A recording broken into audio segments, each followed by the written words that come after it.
Welcome to Mr. and Mrs. Wrestling. I'm Steve. And I'm Mare, and we're breaking down the world of pro wrestling. From the eyes of a smart fan. And a casual fan, and everyone in between. Whether you're a lifelong fan or just getting into it, you've got a ringside seat with us.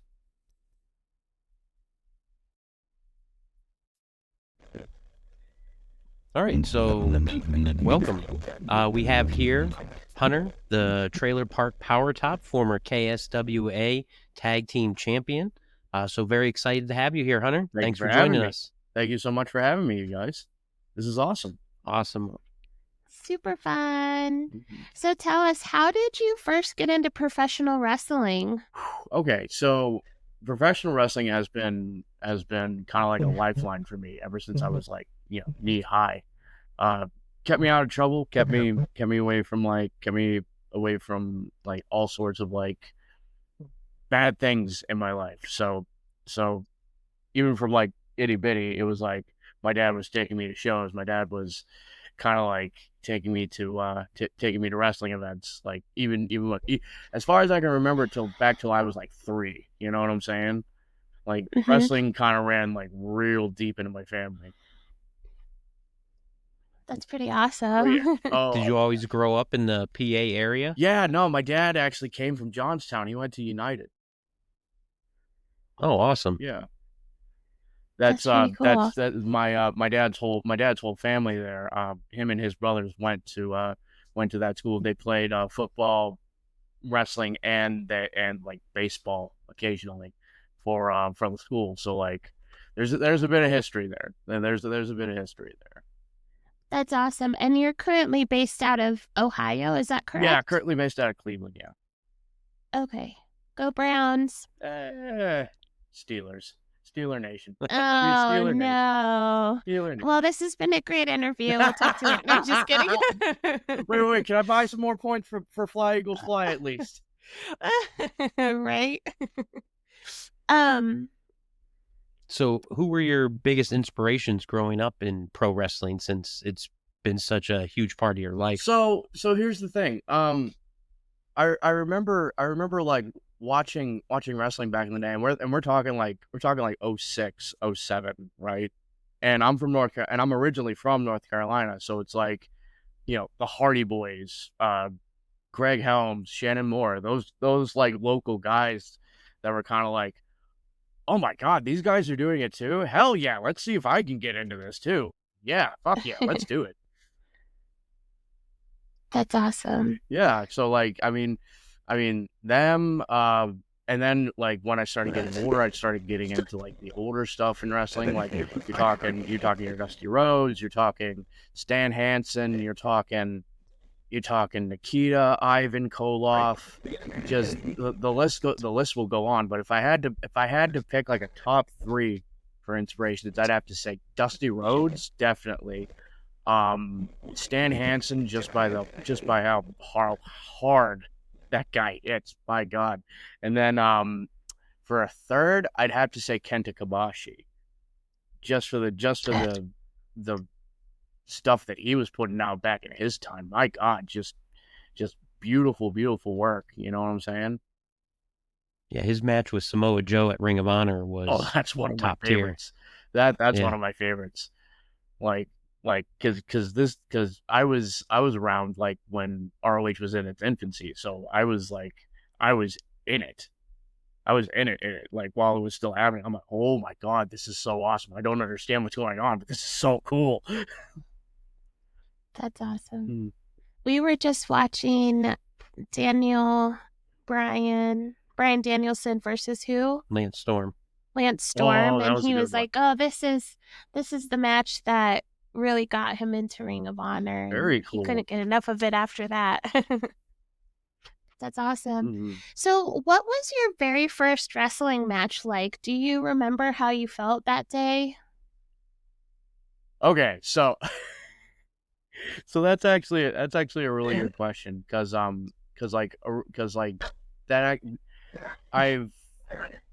I remember distinctly for one reason. I wasn't supposed to be in the match at all.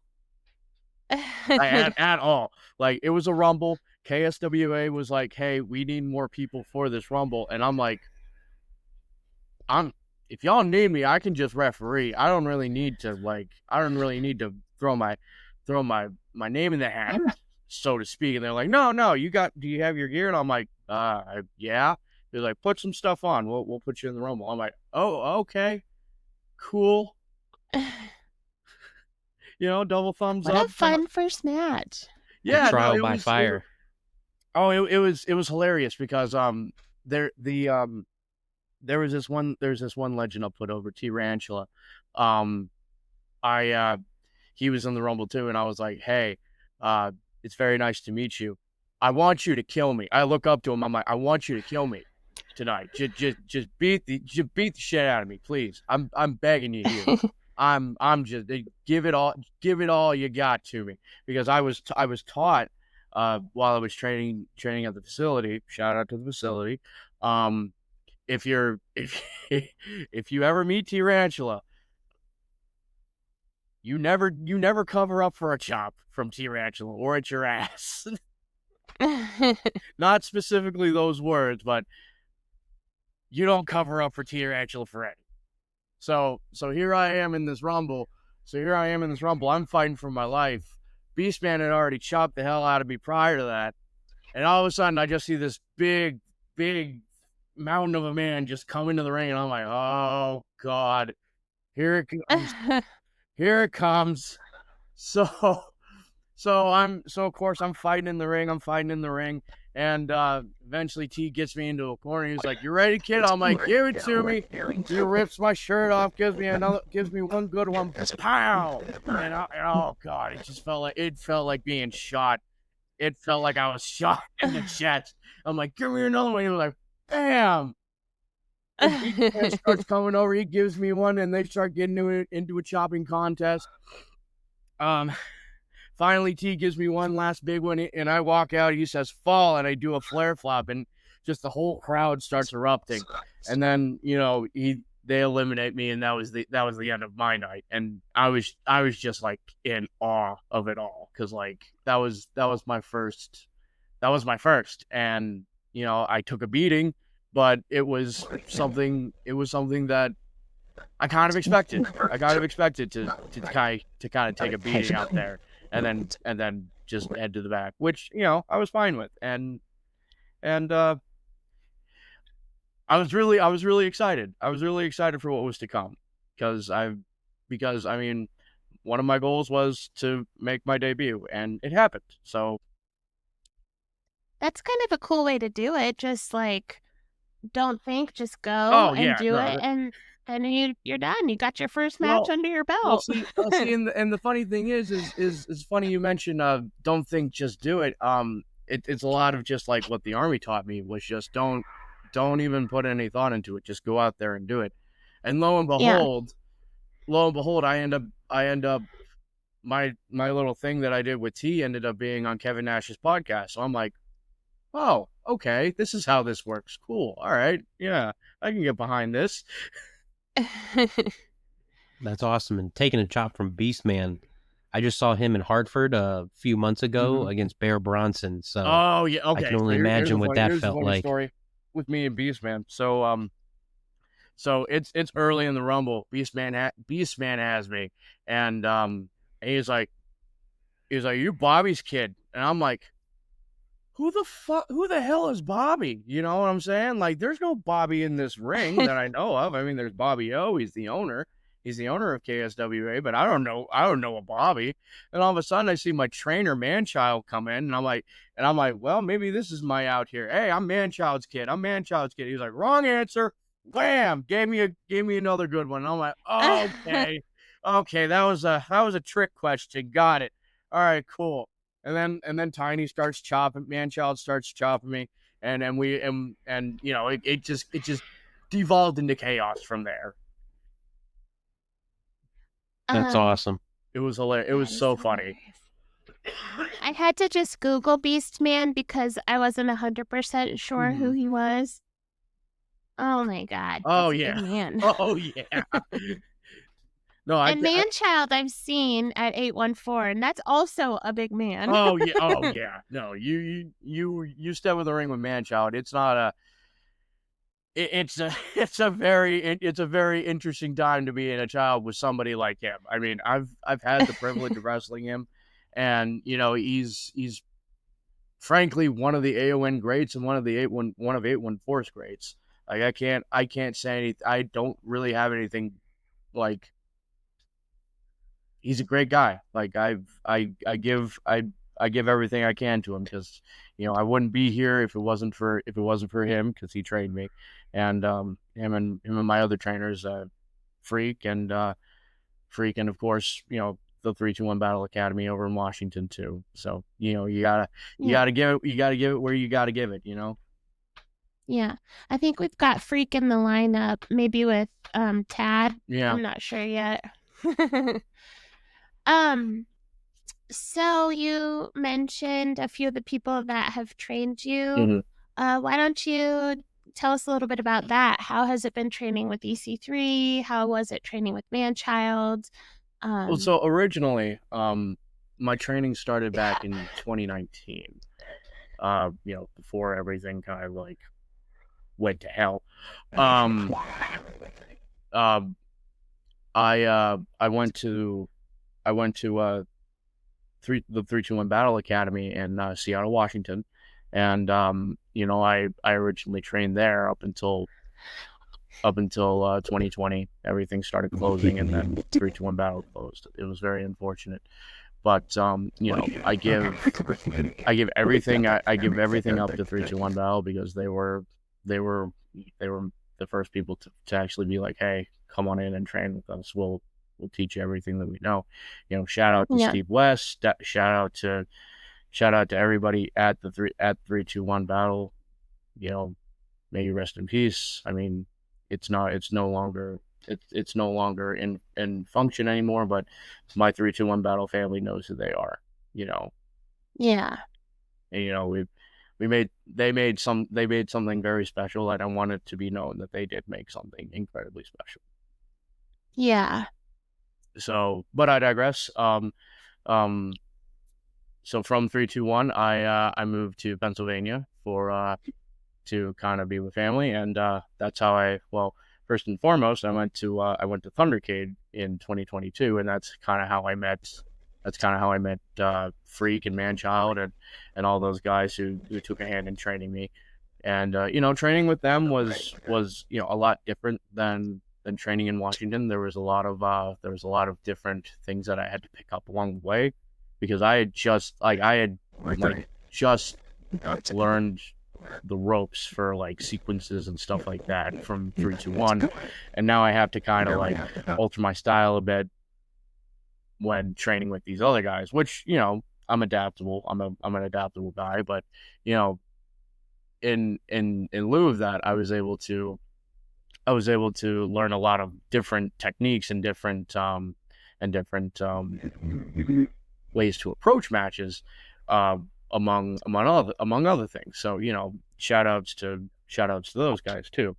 And a little bit longer down the line, just so happened that I attended a seminar from EC3, and EC3 was me and him were talking back and forth. He was like, "Kid, come and train with me for up in Cleveland." And I'm like, you know what? I've gotten this far with my training the way that I had, so might as well take a gamble here. And I went up there, and I've been training with EC3 ever since. And it's a lot more intensive. I will say that we are the absolute pinnacle of training, I would say, simply for the fact that EC3 is a mad genius. He is a complete mad genius who knows exactly how to make stars and how to bust them into the business, and I absolutely adore that about him. He's an amazing teacher. He's an amazing coach, and there's really nothing in this world that can come close to just being able to sit under that tree and just kind of bask in all the learning that you're doing there. You know what I'm saying?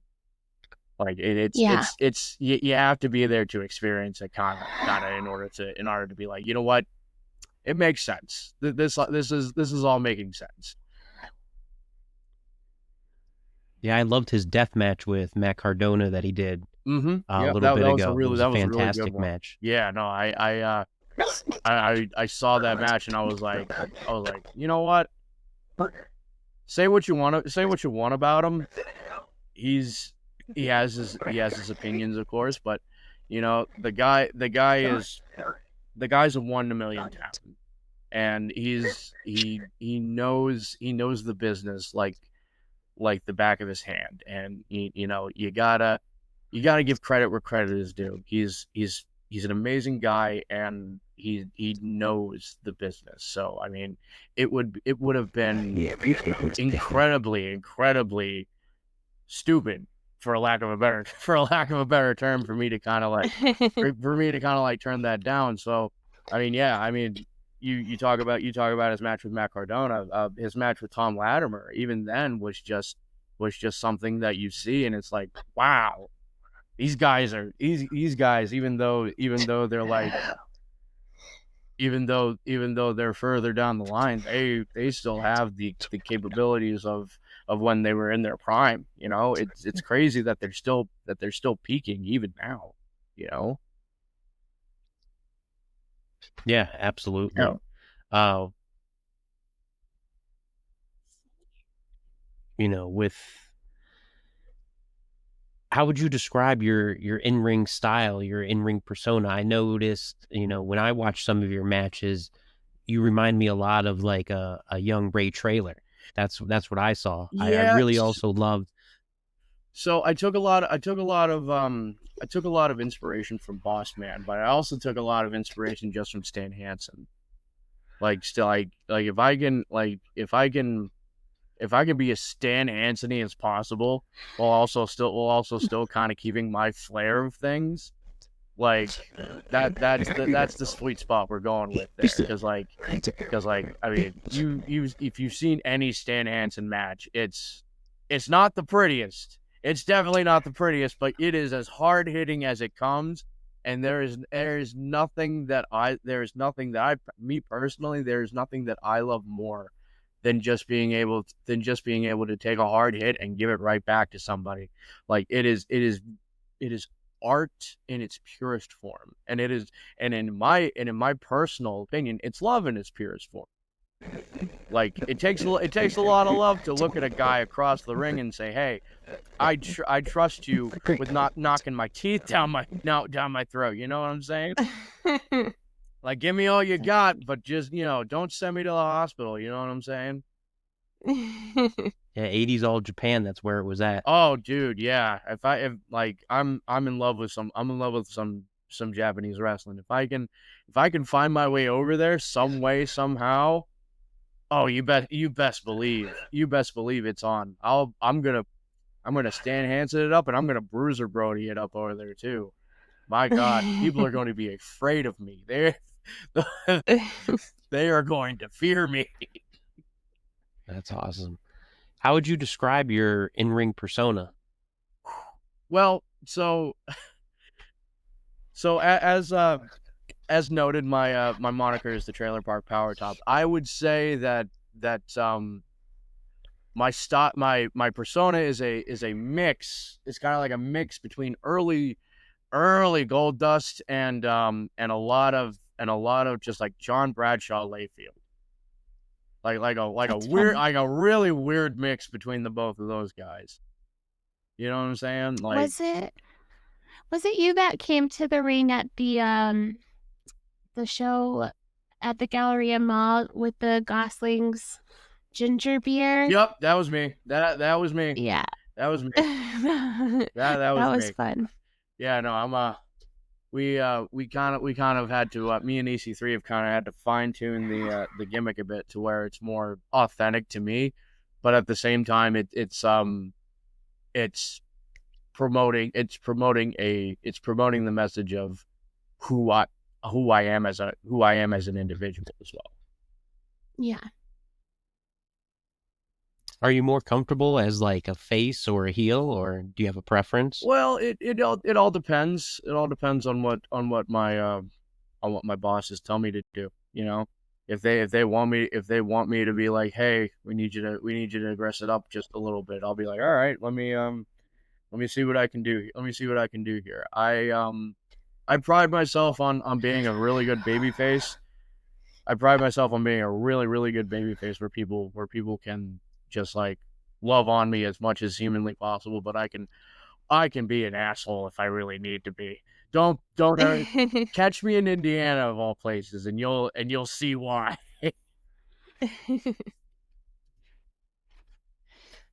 So, how do you get ready to cut a promo? Like, what's your process? So oddly enough, it's honestly just the first thing that comes to my head. Like what's the most backwards thing that I can put together? What's the most backwards thing that I can put together and make it seem as funny as hell, but also incredibly serious? Like there was one promo that I shot with Aaron Stevens, Damian Sandow, and I think it went along the lines of me. It was me stepping into frame and like, all right, which one of you motherfuckers told Billy Corgan I fucked my sister? Because you're wrong. It was my cousin. And that man gave me the best 5 years of my goddamn life. So it's anywhere between an incest joke, a beer story, or some form of just some form of like quote unquote heartbreak, where it's like damn, I really miss that boy. I saw him fierce. I wonder what he's doing right now. Where's my guitar at?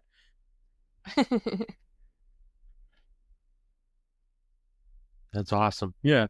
What would you say has been your most memorable match so far, or what stood out to you in your career thus far? That's a real good question. So anything recently that I've been doing has been at least in my opinion really, really good. My favorite match as of right now, I would have to say would have to be the match between me and Surge before my match with RJ Carnage. It was a month before my match with RJ Carnage. We had just gotten the green light to do the character, so I'm like, all right, so this is where things are finally starting to kind of coalesce, kind of with where I want to go with things and where this gimmick's going. So I mean, we'll see where it ends. But you know, I just had another match with Surge not too long ago, and it was, I don't know if y'all seen it, but it was a really good one. Like it was probably one of the best matches that I've had to date, at least in my opinion. I really liked your little backstage interaction to set up the match. How you slapped him on the chest and you told him like, "Oh, are we related?" Yeah. And it was just great. I really enjoyed that to set that up. That was a good build. Oh well, and that's the whole core of the gimmick. Like prior to the gimmick that I'm doing now, I kind of had like a military gimmick going there, and to kind of kill off the military gimmick, I was thinking, what would happen if a United States soldier just got so messed up in the head that he kind of had to disappear into the woods for like a few months and just survive off nothing but beer and beef jerky for the majority of the time that he was out there, and then see what happens. See what happens from there. You know what I'm saying? So have you had to deal with any injuries or anything in your career like that? Okay, so funnily enough, so there was one scare that I had, one injury scare. It wasn't really an injury. It wasn't really like a bad injury. So early on in my career, I was just going by my regular name, Hunter Hoffman, and I had this match against the Ram in Springdale of all places. And as I was getting into the ring, for some reason, unbeknownst to God or me, I decided, you know what? Why don't I just Bandera into the ring? We'll make a spectacle out of it. We'll make something cool out of it. I didn't consider is that KSWA's ring is a bit more solid than a lot of the other rings that I've been in. So as soon as I got in, I kind of hyperextended my knee, just like a little bit, like it went inward, and my knee kind of went inward, and I was hobbling on it the entire match. I still finished the match, but I was worried like I really messed something up there. Like I was still able to like walk on it and everything, but like the entire match is just like, you're like, damn, I'm only 2 months into this and I already messed up my knee. Great. This is exactly what I needed right now. But thankfully, you know, I got it checked out and everything. And they're like, yeah, your patella shifted like 2 inches to the left, but other than that, you know, you ain't got nothing else wrong with you. And I'm like, oh, thank God. Oh. Oh, I know. Oh shit. So I could get back in a ring is what you're saying. Yeah, knees. You don't mess with knees. No, knees and backs and necks. Oh well. I ain't too worried about my neck. The people over at 321 have basically trained me to where my neck is indestructible, and I'm proud of that. Like I'm really proud of the fact that my neck is just so sturdy that I haven't had any worries with it. Yeah. So what's the toughest part about working in the indie scene for you?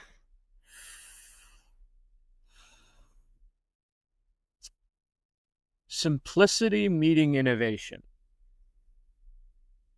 So as I'm becoming more and more what's the word? Introduced to televised wrestling as opposed to independent wrestling, I'm starting to see that while innovation is needed in a lot of places, there's not a lot of simplicity in the independents. You know what I'm saying? Like there's a lot more that wrestlers like to do, which is great, which is absolutely great. But you know, I find more simplistic, more kind of holistic wrestling as opposed to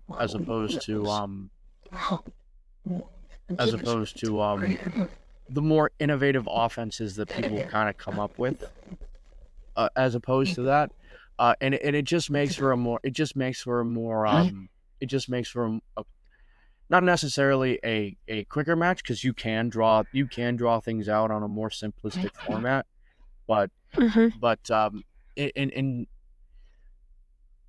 matches where there's a lot of where there's like storylines that need progressing, and there's also just a lot of moving parts that go into that, especially with TV being taken into consideration. I find the more simplistic a match is, the easier it is to kind of grasp the audience's attention.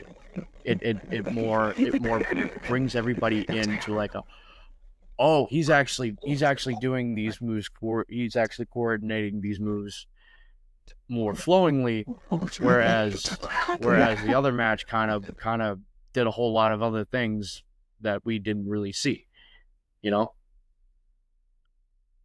Yeah, one thing I always say, and you know, this is just coming from someone that's just watched it their whole life, sometimes less is more, and it's way more impactful. And I always find myself, you know, when I'm making notes of something I'm watching or just enjoying it, I just hear like people like Jim Cornette and everything yelling, "Slow down! Oh yeah, Why are we going so fast? Like, let people digest what you're doing to then go to the next spot, or whatever you're going to do next." What I found out, and this is from the wisdom of EC3 as well. It's not about,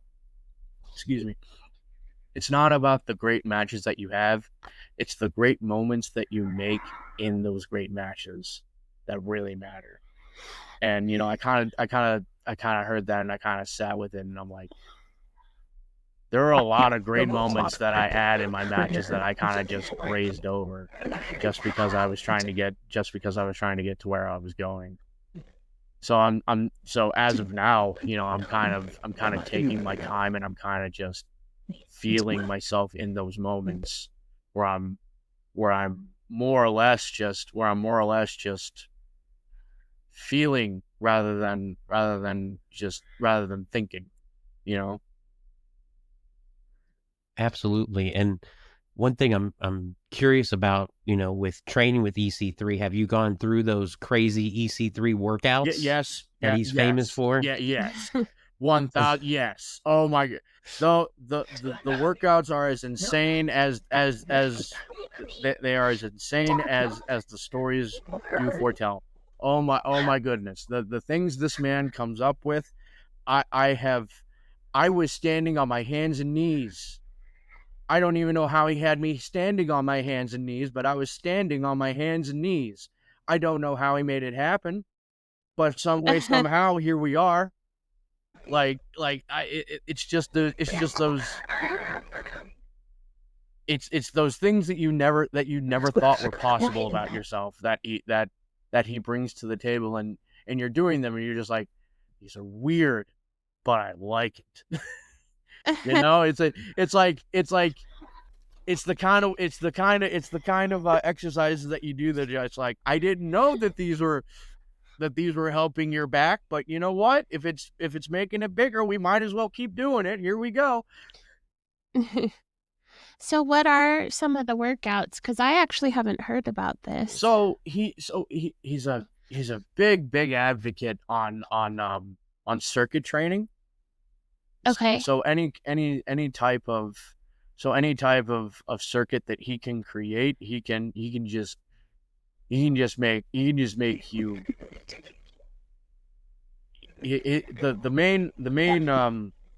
The main concept for the exercises themselves are to blow you up.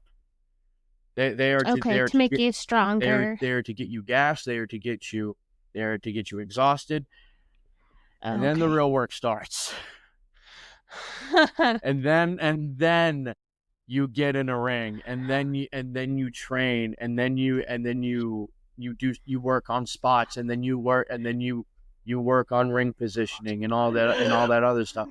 It's so rewarding to be able to push your body to its absolute brink, get to that brink, past that brink, and then be like, oh God, I'm still here. My legs are jello. My legs are made of jelly, but I'm here right now. Let's do whatever we're doing right now. Like there was a circuit that we did. It was box jumps, bear crawls, throwing a medicine ball, punching a sandbag, and oh geez. I think we were also doing some chaining that day too, I believe. We were also doing some chaining somewhere along in there, for 60-second intervals, and of course at the end of each 60 seconds you rotated, and you kept doing it until everybody had at least gone through twice, and then we went in the ring, and then we did man in the middle drills. Jeez. Yeah, no, it is something that is both daunting when spoken, but doable, as in you just got to put in the work, and you do it. Yeah. So for the box jumps, those are a total mind fuck. I do CrossFit. I do not do box jumps though, because I'm afraid I'm gonna biff it and like take out all my teeth or something stupid. I'm like, I just can't do it. So I set up plates. Yeah. So I'm up to like 3 of the 45 plates, jumping on those, but I cannot get to the 20 inches because I'm like, I'll die. If I do it, I'm dead. Well, it's funny. It's funny you mentioned that because mentioned dying because well, my very first practice that I had back in 3-2-1, I had never done about anything. Like I'd never done anything prior to that, and my coach Steve West, love him to death, but he didn't know, but he was like, give me a bump, knock myself out. knock myself clean out. I thought because like initially I saw Tough Enough and the bumps that they were doing, and I'm like, all right, I think I can do this. and then I was out for like a good 5-10 seconds. Like Steve was like, you all right? I'm like, well, that's not exactly what I thought was gonna happen, but I'm okay. So I get it. I absolutely get it. Like a lot of the things that even exercise wise, it's just like, oh jeez. So what's your signature move? Or do you have a finisher? So or both? I had a few. So I had a few going on there. As of right now, one of my finishers is just a plain lariat with all props to Stan Hansen. Another one that I have is a sky high. I just, bring him in sky high, bam. For the longest time there though, up until I started changing my gimmick, I did Jeff Cobb's Athletiplex, kind of like a sidewinder suplex. And I called that the draft because I was doing my military gimmick back then. So those are the moves that I had back then. Just going into everything. Yeah, one move I noticed you did that I really liked was like a jumping sidewalk slam. I thought that was pretty cool. That's actually something that I picked up from Firestar Pro Wrestling right down in North Carolina. I saw that and it's funny because with moves I like to I think of other people rather than think of myself. So originally when that move was done, I was like, that's something Tony could do. That's something my buddy Tony Onyx could do. He could do that. He's like 6'5", 285. He could easily just jump midair and catch somebody while they're doing a leapfrog and just drive him down. But I mean, I kind of brought it to him, and for some reason he just stopped doing it. So I kind of took it back over. And that kind of goes sweet. What's that now? It looks really good when you do it. Like it's really smooth. So. Oh yeah, like that. That's that, and there's some other stuff that I get just from watching other guys. That like Chris Hero. I love watching Chris Hero. Like his innovation and stuff is just top notch. Daniel Makabe, guys like him are really cool to watch too. Yeah, any and everything that I can get my hands on. If it can be like a power move, or if it can be like a solid strike, sign me up for it. Give it all to me. Just give it all to me. Yeah, I'm a huge Chris Hero fan as well. I actually got to see one of his last Ring of Honor runs. Oh, get out of here. Yeah, him and Claudio. I got to see at center stage, him and Claudio versus wrestling's greatest tag team for the tag titles. Oh, that's right so before. Cool. I'm jealous. Oh, it was great. I'm jealous. Yeah, it was like the last time they had Hagedorn with them and Sarah Del Rey before they all went their separate ways. Oh, it was awesome. Man, that's awesome. Yeah, no, I just attended a seminar from Chris Hero, and I was in awe. It was like meeting my version of Aerosmith or something like that. Chris Hero is is like one of my top like modern wrestlers of like all time. Him and Tim Thatcher. Tim Thatcher. I'm gonna Google him. Oh, I What's he love in? I love me. I love NWA. He's done Ring of Honor, Evolved. He was real big in Evolved. Yeah, no. The Punk and Hero IWA matches are classic. Oh, they're great. They're phenomenal. I reference those all the time whenever I get new people. That are Eddie Kingston versus Mike Quackenbush at Chikara Final Banana. That's like all time probably one of my favorite matches. That's awesome. So what's a typical show day like for you? I know being in, the Exodus Pro with the NWA, how is that? Working with EC3, having the Billy Corgan influence and being a part of, something that's, I feel like they do a lot of great things. So they're taking it back to old school wrestling. Mm-hmm. Well, to start the day, a show is never done until you got the ring set up. And that's kind of where I come in.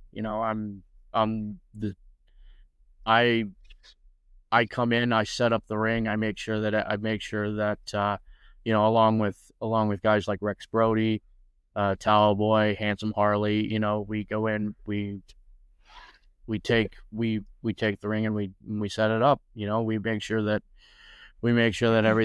everything like physically wise, as long as it deals with like our center stage there, it's all like nothing goes on without a hitch. It's like, what's a wrestling show without a ring, Yeah. So we do that, and then depending on if we have a preference or not, we come back the next day and we kind of whatever EC3 has us down for. Like next month we got I'm probably going to be doing something with Exodus. I'll come in and I'll go across the street, because there's a little gas station over there. I'll pick me up some drinks, alcoholic drinks, and just kind of get myself mentally ready for what I'm about to do, because we put on a good show wherever we are. It doesn't matter if we're in Cleveland, or if we're doing like a circuit up near Geneva, like anywhere that we are, like, and it's just because of how awesome of a team we have. Like, we've got some of the best talents coming in. Like, we have Dante Casanova, we have Handsome Harley coming in, and we got Tiffany Nieves, Marty Bell, Lord Crew, just to name a few. We got all these great guys coming in, and you got guys like me that also come in, and we tear the house down every single time we go there, and it's phenomenal, because like you go in there and with everything that you're given, which is so much. I mean, EC3 gives you so much to work with, along with the producers and the crew that they have lined up with photography and videography. It's just it can be a bit overwhelming at times, especially with being a part of something so big. But ultimately you have to kind of realize this is where I've been meaning to be my entire life. So, gotta make the most out of it while I can. And I have been, I've been making my moments. I've been making these matches what they are, and I'm having the time of my life out there.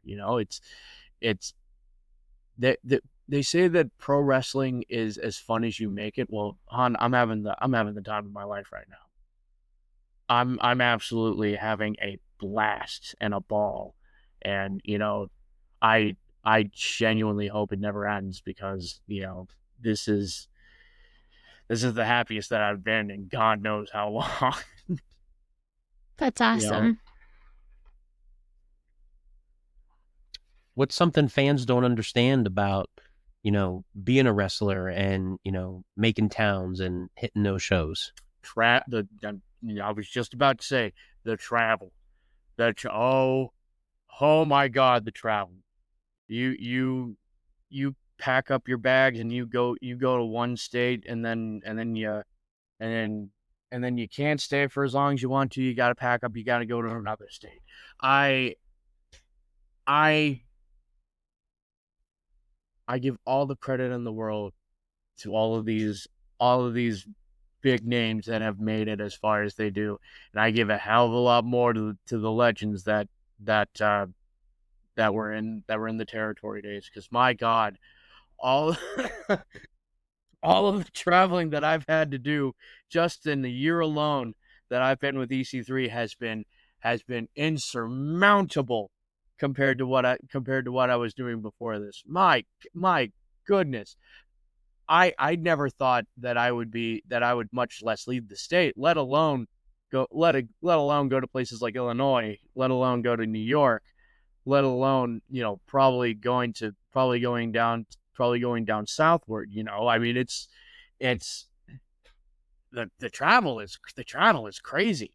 Like, and the traffic, oh, forget about it. You hit those really bad instances of traffic while you're on road trips. I don't know why, but for some reason I always hit the worst traffic while I'm on road trips.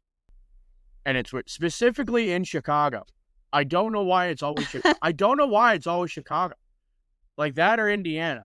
Like for some reason, every time like me and my buddies hop into a car, if we are going westward, soon as we hit those two states, bumper to bumper,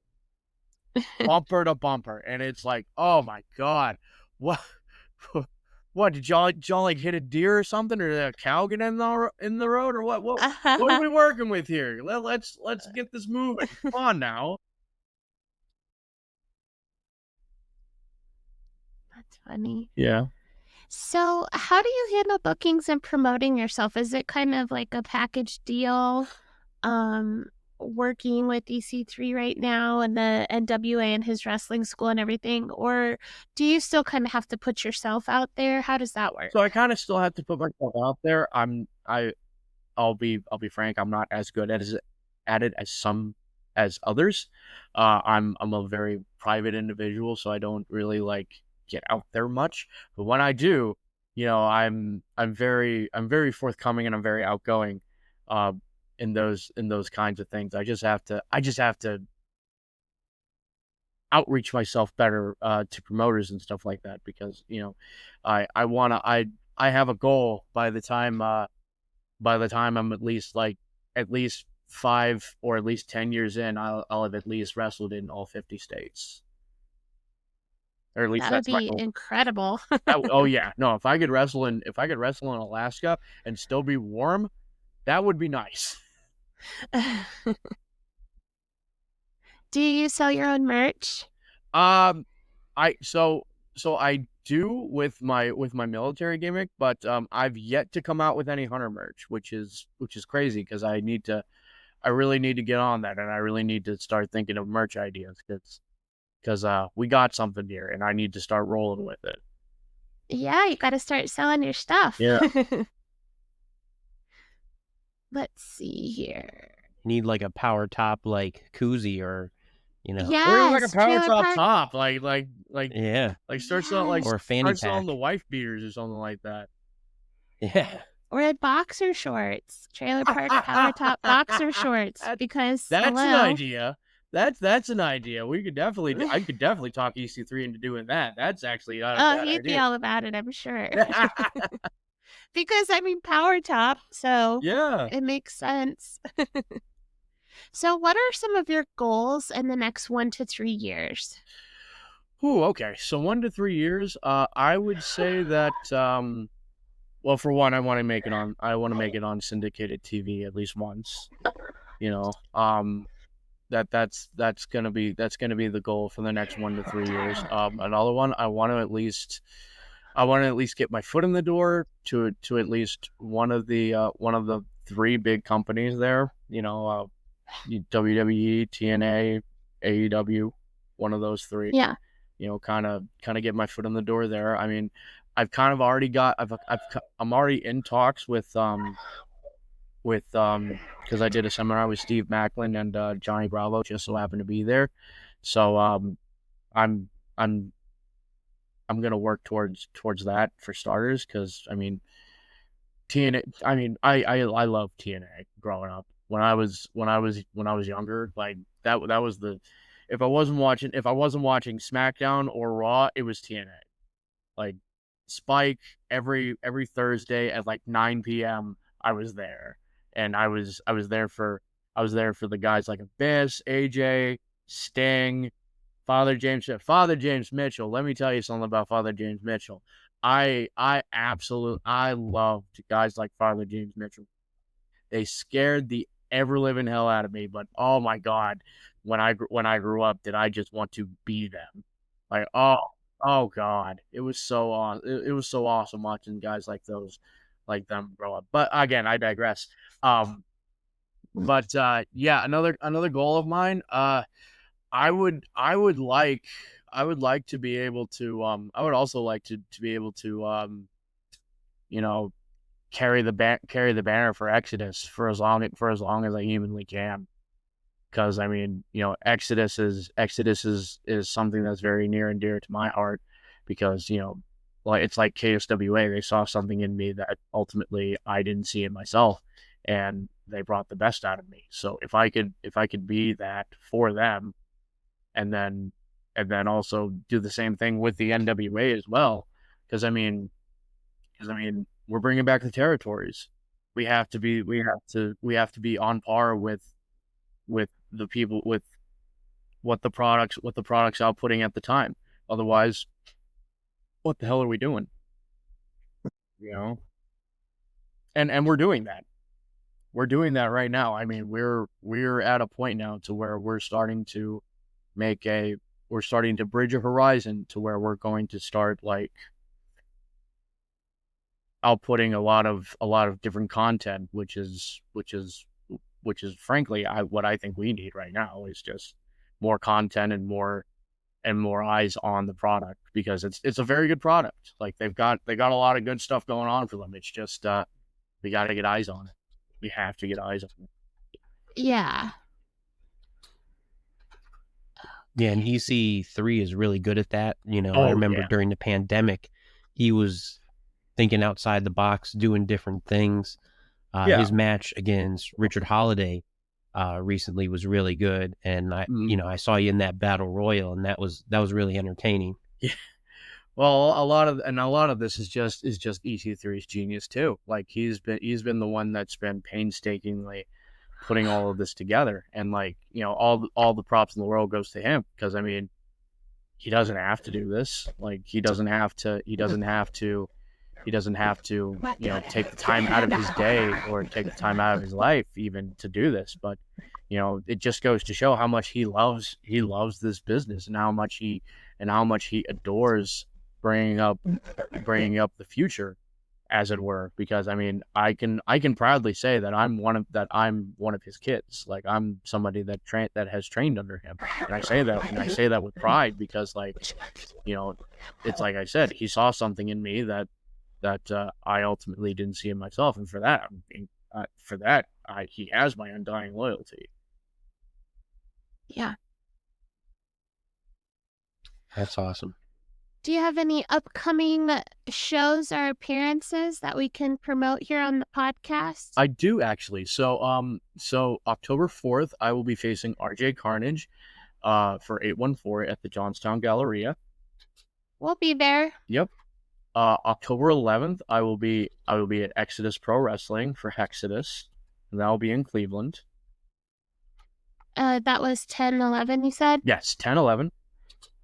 Okay, and that was the name of the event is Hexodus, right? Yes. Like Exodus, but with an H? Yes. Okay. Perfect. And then the 18th, I will be at KSWA for their event that's going on then. And then possibly a Friday thing too, but No spoilers on that one just yet. Okay. Just yet. All right. So we like to do a rapid fire round. So basically, just answer the question, like whatever comes to your head first. Okay. Just answer it. Okay. Do you want to do this one, or do you want me to do it? Yeah, I'll do it. Okay. So dream venue to wrestle in. 2300 Arena. What's that? The ECW arena. Oh, duh. Your Mount Rushmore of pro wrestlers. Oh shit. Here we go with that one.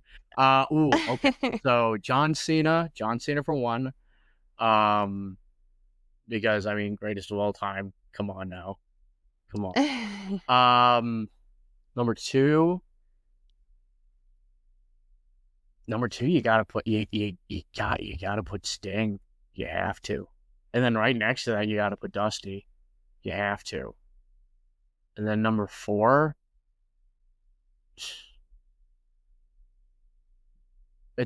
honestly, it's a toss up between Brody and Hansen.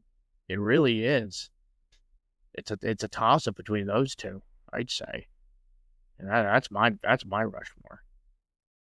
That's awesome. I took my son, speaking of Sting, we drove from Pennsylvania to North Carolina to see Sting's retirement match. Wow. And so I came full circle. I got to see Sting win the WCW title at Starrcade 97, and then I got to see Oh, that's so cool. So here's the thing with that. Of course it had to be in North Carolina where I was. It had to be, and I felt so bad that I wasn't able to be there. I'm just like, yeah, that sounds like something that would happen to me. Of all things, Sting would retire in my home state, and I would not be there to see it. Of course. That's awesome. Who would you say is the most underrated wrestler that you've either seen on a show or you've had the pleasure of working with in your time? Harley T. Morris. Without a shadow of a doubt, Harley T. Morris. Harley T. Morris has done so much with his career, and he has improved so much that seeing him work reminds me of watching the 80s. And I absolutely love that. So if you can just watch anything that he does, either that or and I'm gonna be really vague here, and this is gonna be a vague one. Daniel Makabe. He's no longer wrestling, but Daniel Makabe, my God, the things that man did in a ring will leave me stunned and awed for generations to come. Like, that man knew what he wanted to do in that ring, and he did it for as long as he needed to. And I'm so upset that he had to retire, because I wanted a match with him. I wanted a match with him so badly, but unfortunately he retired last year. So, I mean, it's unfortunate, but he had a very good career, and I'm glad that he's going on to do what he loves now.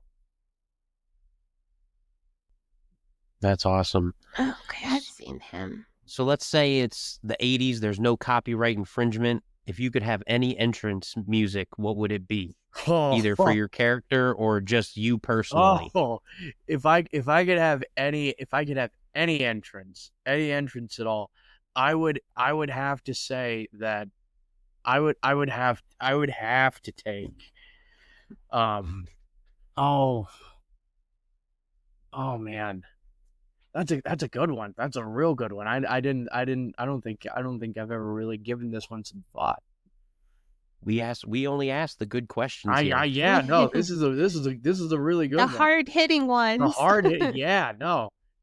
There's just a long catalog of music that I can think of right now that just fits so well with the gimmick. I'd say Troubadour by George Strait. I think that would be a nice little somber little ditty to kind of walk me to the ring. as an old when I get to the twilight of my career. If we're talking no copyright infringement. Nice. That's awesome.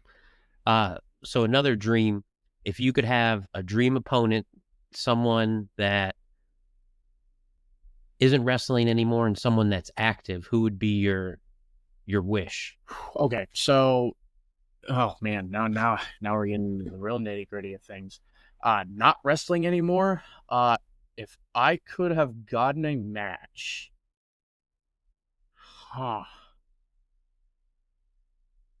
if I could have gotten a match with Terry Gordy, that would have been cool. That would have been real cool if I could have gotten a match with Terry Gordy back in the day. Wrestling now, Eddie Kingston. Oh yeah, there we go. There we go. Yeah, love me some Terry Gordy. And then yeah, without even thinking twice, Eddie Kingston. That's our son's favorite wrestler. I love me some Eddie Kingston. Eddie Kingston can do no wrong. Can do no wrong in my eyes. Okay. Just shoot right from the hip. Give us a 30-second promo. My name is HUNN, and you are watching Mr. and Mrs. Wrestling Pod. They have the hardest hidden questions, the best guests, and the best refreshments. Oh, yeah, baby. We're going to use that. That's awesome. That was great. Thank you so much for doing that. Absolutely. Nothing can top that. No, never. That's awesome. We're gonna we've had Brian Alvarez, we've had Effie, and now we have Hunter. Oh yeah, baby. I'm the next Effie. Don't you forget that. I'll be even better than Effie. You just wait. I'll be having you looking at it. I'll be having you looking at wrestling in a whole different light after I'm done with it. Be doing things that make you go, I didn't know he could do that with a pole, huh? That's awesome. You know, we went to, what was it? It was Joey Janela's summer break in New York City. Is that what we went to? Yeah. We saw the craziest shit. Oh, it was like these two wrestlers. Oh no, you're talking about Joey Ryan's penis party. Joey Ryan's penis party. I know. I know that he's not a thing right now, but it was like these two guys were bumping naked butts. Oh my God. It was insane. Like, yeah. Don't get me started on that. I would have had the time of my life over there. Yeah, you would have loved it. I have to tell this. I have to tell this story then.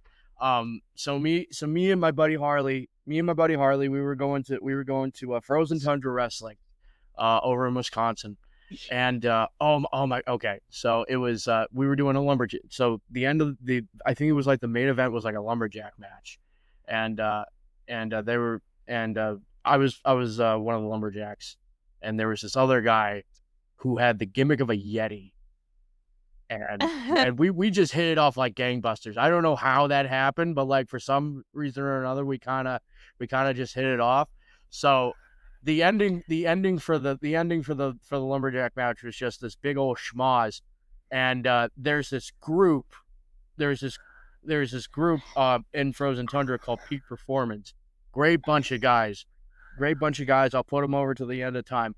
But there was this one specific Asian guy that was in the group, and he was a small thing. Like he was a small thing. And the schmoz happens, and the guy's on the ground. I look over at the Yeti. I'm like, you grab his arms, I'm gonna grab his legs. We're gonna kidnap this twink, and we're gonna bring him to the back. So he grabs his arms, I grab his legs. The guy looks up and he's like, no, don't do it. And we carry him to the back. And as we're carrying him to the back, the guy with the Yeti gimmick, he's looking at me, he's like, dude, this is the funniest shit I've ever been a part of. Thank you so much. And I'm like, dude, just wait till next month. That's awesome. It was so funny, and the other guy, the Asian guy, he was so fucking cool with it. He was laughing his ass off. as we were dragging That's him back. He awesome. was like, that was the funniest shit ever. Oh my God. We were all three of us were just dying laughing as soon as we got to the back. It was just it was a moment of chaos that just formed together so perfectly. Just chef's kiss. Beautiful. That's awesome. Do you have anything else? Yeah, one final question Yes. as a fan. Yes. What's your favorite match of all time? Favorite match of all time. Okay. I'm gonna get a lot of flack for this. I'm gonna get a lot of flack for this. I'm just gonna warn you right now. I'm warning you right now. So there's a match between Ivan Koloff and Bruno Sammartino. From I think it was like 1970, 1976, I believe, around that time. It was whenever Ivan won the WWF title from Bruno. That was my favorite match of all time. Just simply for the fact that it was the dawn of his like it was the dawn of the Mad Russian becoming a star. And I've actually had the honor and privilege of meeting Ivan Koloff in person, and That's awesome. and actually having to talk with him and actually being able to interact with that man. That match will always be my favorite match, just because of the impact that he's had on wrestling. Yeah, they said that when the 3 count came in, that the arena was dead silent and no one could hear anything. Yeah. I would equate it to something I saw live. I got to see the Undertaker's streak end. Oh yeah. And that was I can only imagine that's the only similar sound. Oh, without because a doubt. when that happened, it was just dead. See, and that's the nobody thing. knew what to say. And see, that's the thing though, because with the case with Ivan, he had to be snuck out of the building because he was afraid somebody was gonna like stab him or he was gonna get shot. Like that I mean, and that's a beautiful parallel to make, because I mean, you don't have heat like that. You don't. Like it's very rare to get heat like that. But when you get it, oh, it's beautiful. It's the stunned silence of an audience means that you have them in the palm of your hand, and it's a very beautiful thing to witness, because you're able to be just like, yeah, I caused that. I was the reason all that happened. Yeah, we did this. You know, like it's one of those feelings that are just like that, or a comeback pop. Those comeback pops are just oh my God. When Triple H came back in 2002, forget about it. Forget about it. Talk about a Road Warrior pop. That's a Road Warrior pop right there. That is a Road Warrior pop right there. I feel like now it's hard to surprise the audience, because you just, there's rumors and gossip, and, so like it's almost never a surprise when somebody comes back anymore. Well, and that's the thing, and that's the beautiful thing about it too, because when you really get them, that's where the magic is.